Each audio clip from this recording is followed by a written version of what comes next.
Welcome to Go Tigers 247's first ever episode of Tigers in 20. We're coming to you live from Liberty Bowl Memorial Stadium's Tiger Lane in honor of next week's kickoff against Mercer.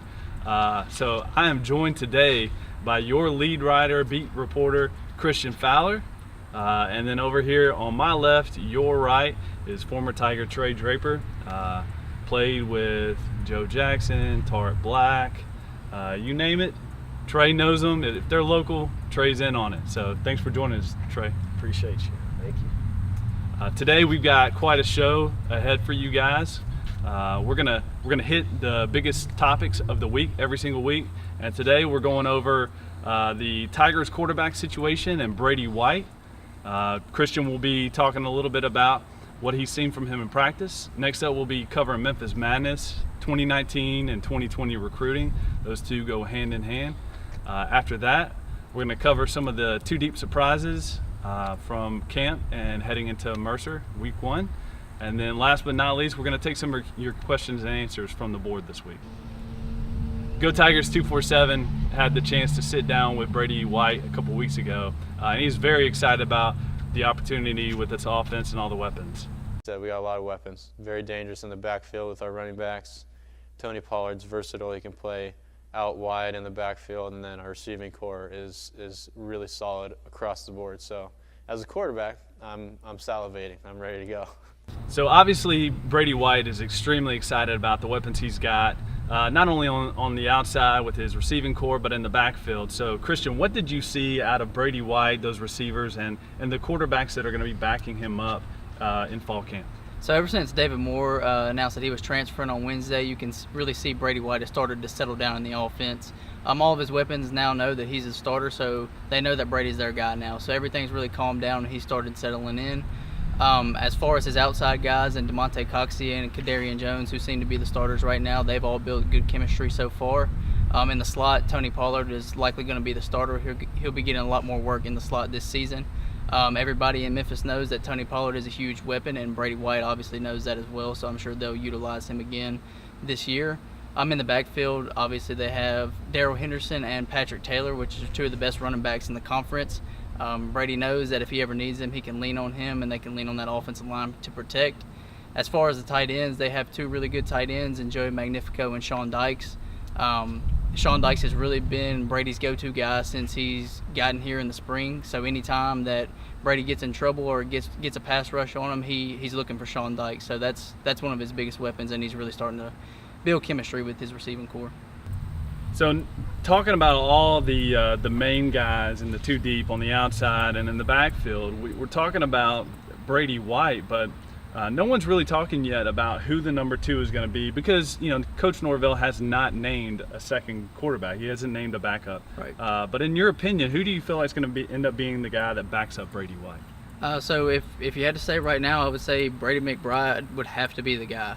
He's only been here for a short amount of time, but he's come in, he's really digested the offense. He's looked comfortable in the system. He has a big, strong arm. He's a supreme competitor. So he's everything. Every trait that he has is a quarterback trait. He's a great leader. He just has a quarterback presence. So I think giving him more time in the system and allowing him to get more comfortable will only allow to sprout him more. He'll only be a better quarterback the more he's in this system. He's shown immense intelligence since he's gotten here. So I think the sky could be the limit for Brady McBride. And I'd say if anything did happen to Brady White and they needed a guy, Brady McBride would be the guy to come in. All right, so we're going to bounce back and forth between football and basketball, and then back to football again. But with basketball, number 1 topic on the board this week was Memphis Madness, with Penny Hardaway finally announcing at the Memphis Rebounders Club meeting this week that Memphis Madness will be on Thursday, October the 4th. And there is a ton of buzz around the city about Memphis Madness. It's been a while since it's been like this. So, Trey, as a former player, how do you feel about Madness finally kind of being back on that radar and having a palpable buzz within the city? Man, it was something that was much needed. It got the buzz going. For us personally, we looked forward to Memphis Madness. It was something that we talked about with recruits. It was something that we talked about within ourselves. It was something that really made us want to go to the University of Memphis. It was a once-in-a-lifetime opportunity to have 18,000 people, rooting for you, and at that time, it was just fun. The atmosphere was just fun. At the time, we had Yo Gotti, we had Rick Ross come. I mean, it was just the atmosphere. It was just the atmosphere to see all the fans, to greet everybody, and not have to actually play a game, and to get 20,000 people in an arena. It was something that you can only dream about. And I think my guys and myself, we were fortunate enough to experience that, and we're forever grateful for it. So you hit on it. This is something you talk about with recruits, and when we're talking about Memphis Madness, this is obviously about recruiting. And you can't talk about recruiting and Memphis Madness without talking about the #1 top dog, not only in Memphis but in the country, and that's the big ticket James Wiseman. Been #1 target for Penny Hardaway and crew since the day they got the job, and then some other guys like Trendon Watford, DJ Jeffries, and then some other guys that we'll probably eventually visit. Right. Maybe not for Memphis Madness, but for you, what do you see with the way this playing out with Memphis Madness being as big as it is, and the potential for having guys like Wiseman, like Jeffries, like Watford coming in? How do you feel like that would play into the recruitment? I think it's major to get these guys, for the fans, to get these guys firsthand in your arena, to get them, because if I'm not mistaken, I think we have one of the first Madness events throughout the country. So to get these guys and get them in our facilities and to get them around our fans, I think is none other than for our fans to show love to them. To show love to them, to grasp them, to love them, to let them know that Tiger Nation is supporting them 110%. With some of the guys that you named and James Wiseman, I think him feeling the love, and this'll be his first time actually. We're going to dedicate everything to him. I think, man, we're going to lay it out there for him to let him know that we want you. And as a former player, man, we need you, we want you, and I think, man, the opportunity is there for them. And I think all the fans should really, I know they're going to be there, but when they see him, you see him out and around the country, you see him in the city, you see him, man, let them know how much we want him. Let them know that we really want him, and how much we're going to love him. Well, and you said it. This is about laying out a full plan. It's about laying a pitch, a foundation for saying, this is what we do for you. This is what Memphis can do.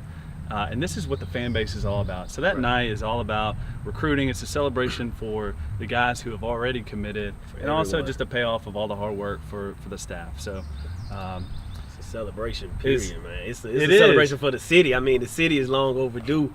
We're long overdue for Memphis Madness. For some people get off work early for Memphis Madness. You have people camping out downtown. The city's buzzing. You get people downtown on Beale Street getting money. Everything is it's a different atmosphere. When Memphis basketball is happening, especially with football at its peak right now. I think once we get basketball back rolling, I think Memphis is definitely going to be a place where recruits would love to come play. How many sick calls the next morning on Friday morning you think we're going to see across the city of Memphis? A ton, right? Yeah, I don't want to snitch on nobody on camera. But for all the bosses, make sure you're there. Let them off. Give them a leave slip. Let them off. So you can't just leave it at that, though. Beyond 2019, leading up to Memphis Madness, Memphis has two of the top guys in the country, and Jalen Green and RJ Hampton, #1 and #4 in 2020, respectively, coming in the middle of September. That's obviously a huge visit. Sam Mitchell, Mike Miller, Penny Hardaway, Tony Mallett, all of those guys have been on those two. They've been on those two.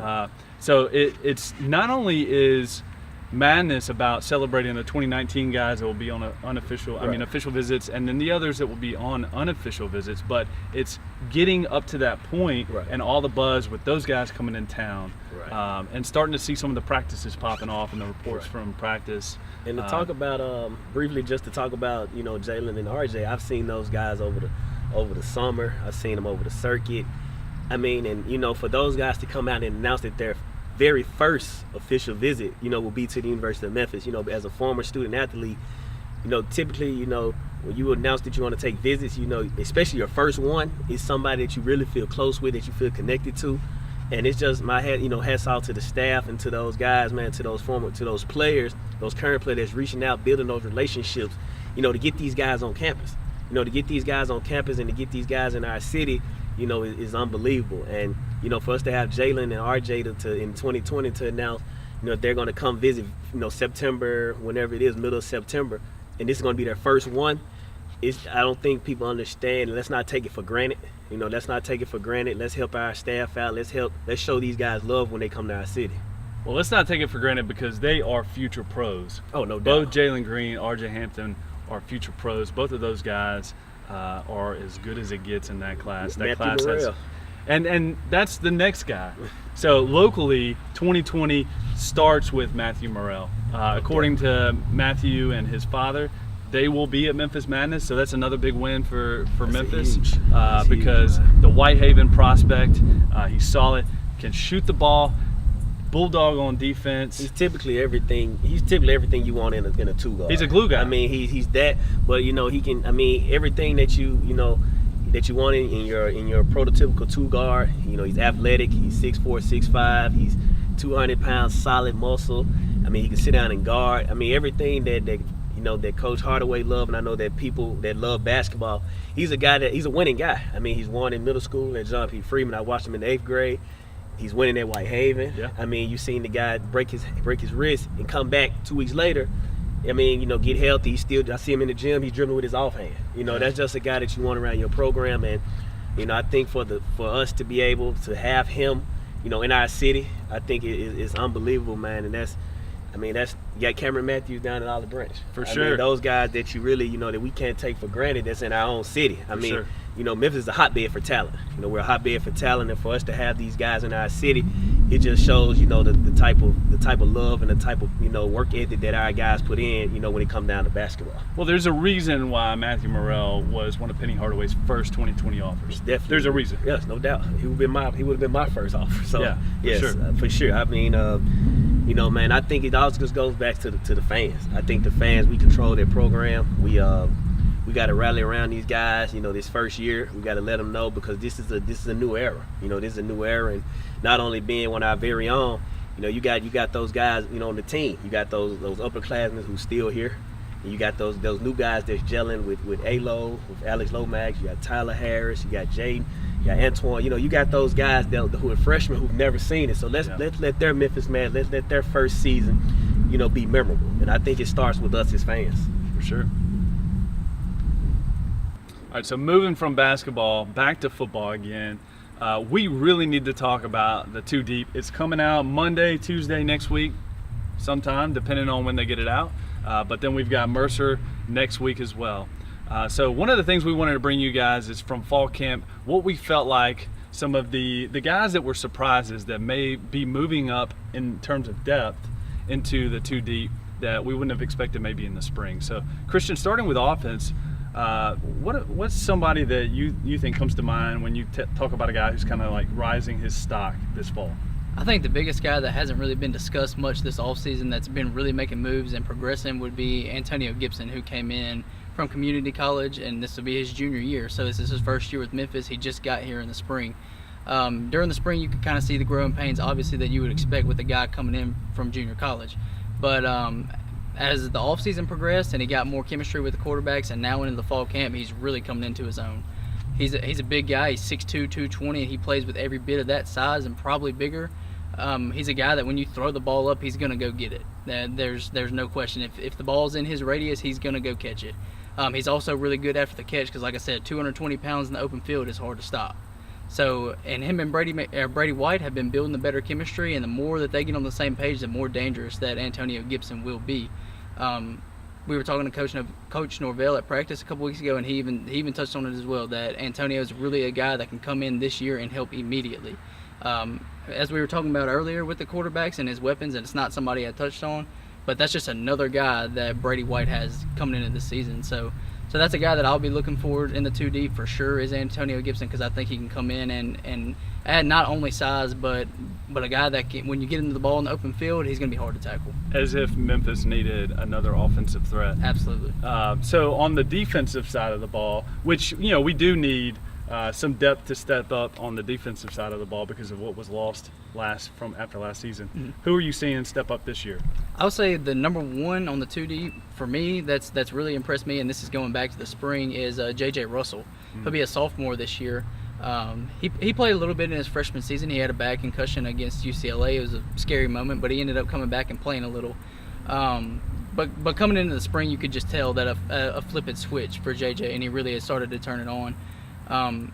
He's a guy that works harder than almost anybody else on the team. He's a guy that stays after practice every single day, and he'll be doing drills with Coach Simons, his linebacker coach.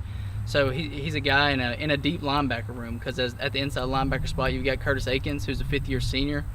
You've got Tim Hart, who really came on last season, and you got JJ, and you also have Keith Brown, who's coming in. So with those 4 inside linebackers, it's hard to crack that rotation, but JJ Russell's definitely a guy that's going to contribute this season. He's too good to keep off the field.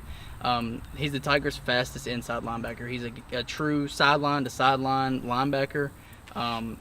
So he can cover the inside run well, the outside run well, and he's also really good in pass coverage. So that's a guy that has really impressed me, like I said, dating back to the spring.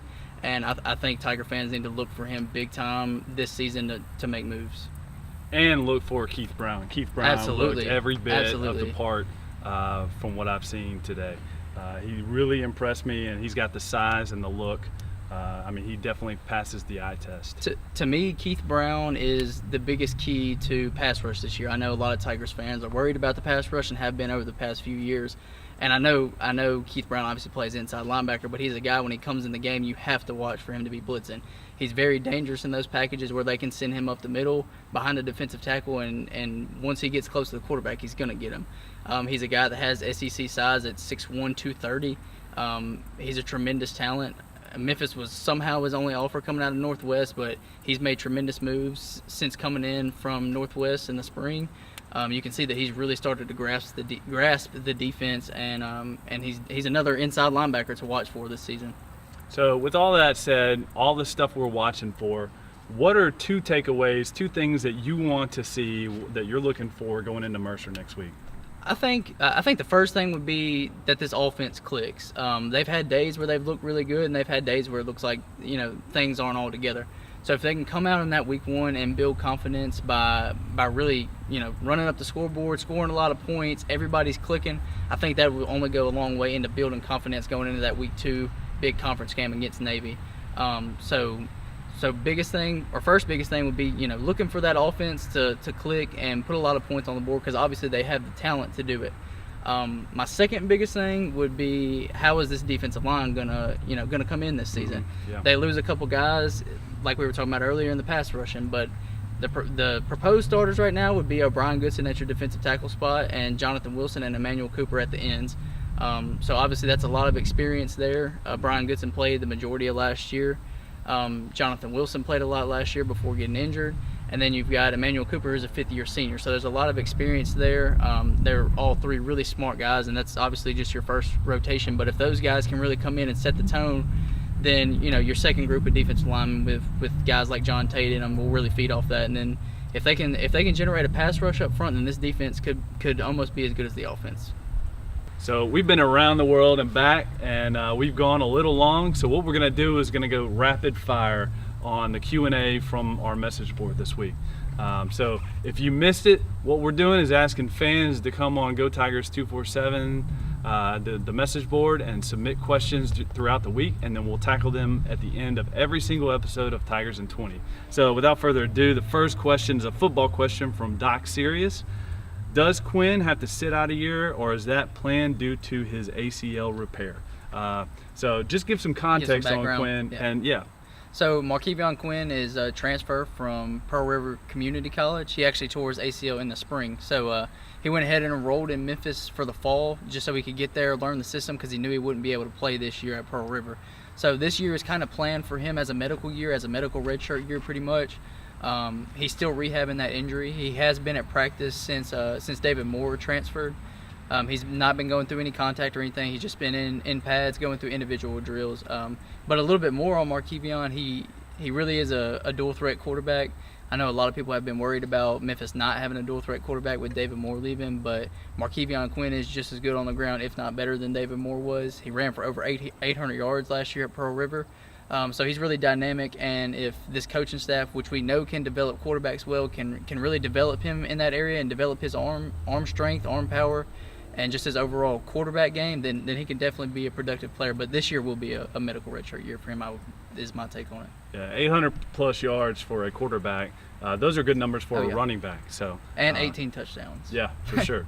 All right, so the next question is it's two-part. Let's tackle this together. So we got Chris Latham and Keith Taylor asked, what is your starting five for Memphis this year, and who do you think will be an impact player?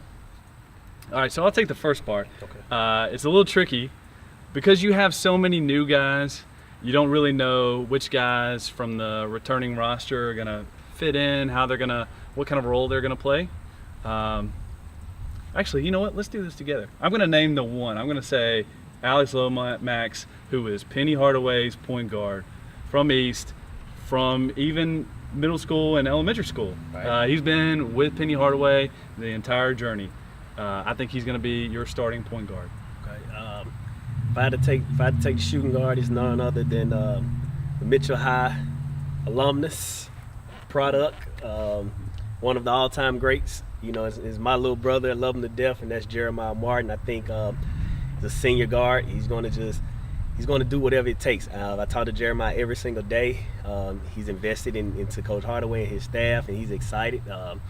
Should have been first team all conference to me last year, but I definitely think that I think Jeremiah is going to be housing most of the scoring and be at the two. Well, yeah, shifting to the two allows Jeremiah to do a lot of what he does so well, and that's create plays. He's a playmaker, and being off the ball, that's going to free him up for a lot. I think, Jeremiah don't get get enough credit to me for his defense. You know, he's always guarded the best player in high school. I think, I know Coach Hardaway, they're going to sit down defensively, and what Jeremiah's going to do is be able to guard the best player on the other team. I think so.